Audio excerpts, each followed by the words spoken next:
Jadi teman-teman, Anda percaya atau tidak bila saya menyatakan bahwa sebenarnya anak-anak pada dasarnya baik dan penurut. Saya yakin pasti ada yang percaya, banyak juga yang bilang, alah Pak Adi ini ngaco ini, nggak bener.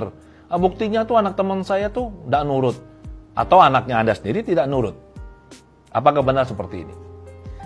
Anak dalam situasi apapun teman-teman sebenarnya mereka penurut. Saya akan jelaskan bagaimana cara agar supaya mereka bisa menurut seperti yang Anda inginkan. Masalahnya kan di sini. Sekarang saya kembali dulu nih pada pernyataan bahwa anak tidak penurut. Karena ada orang yang mengatakan seperti ini. Ada satu kasus di mana satu anak usia 4 tahun.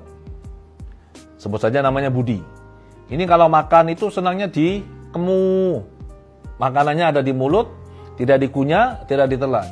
Jadi dimut saja. Kalau dalam bahasa Jawa dikatakan dimut atau dikemu. Apa yang terjadi sebenarnya? Anak yang masih kecil kami tidak bisa terapi. Paling pun kalau kami terapi, kami biasanya memberikan skrip yang dibacakan oleh orang tua kepada anaknya di malam hari saat anaknya tidur. Ini namanya hypnosleep. Nah, untuk kasus-kasus anak, kami melakukan wawancara pada orang tua. Dan kami tanya apa yang orang tua lakukan, apa yang orang tua ucapkan pada anak. Dan disinilah ditemukan apa masalahnya.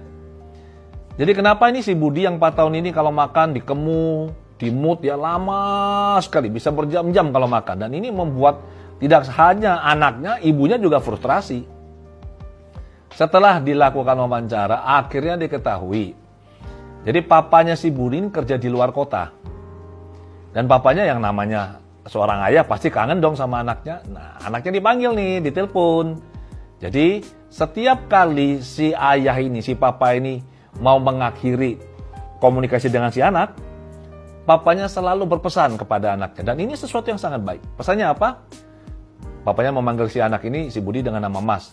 Mas, kalau makan ojo dikemu ya.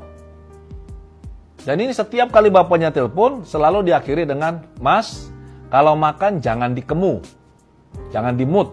Dan yang lebih luar biasa lagi adalah untuk menguatkan, tanpa disadari ya, menguatkan pesan atau sugesti yang diberikan oleh si ayah, si ibunya Budi melakukan hal yang sama.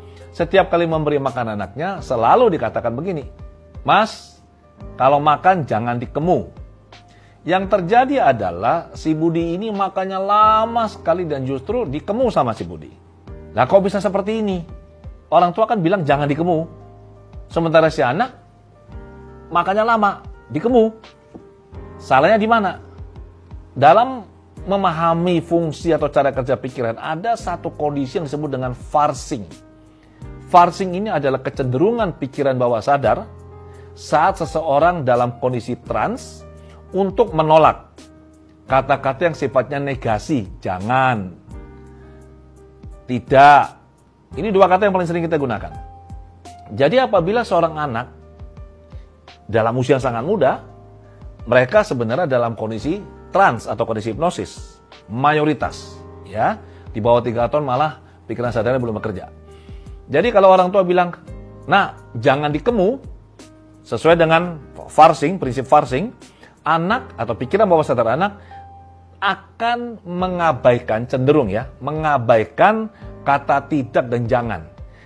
Yang diterima hanyalah dikemu. Jadi mamanya atau papanya bilang, nah atau mas, kalau makan jangan dikemu. Yang diterima bawah sadar anak adalah, mas, kalau makan dikemu. Makanya anaknya nurut. Makanya lama sekali. Udah jelas sekarang ya?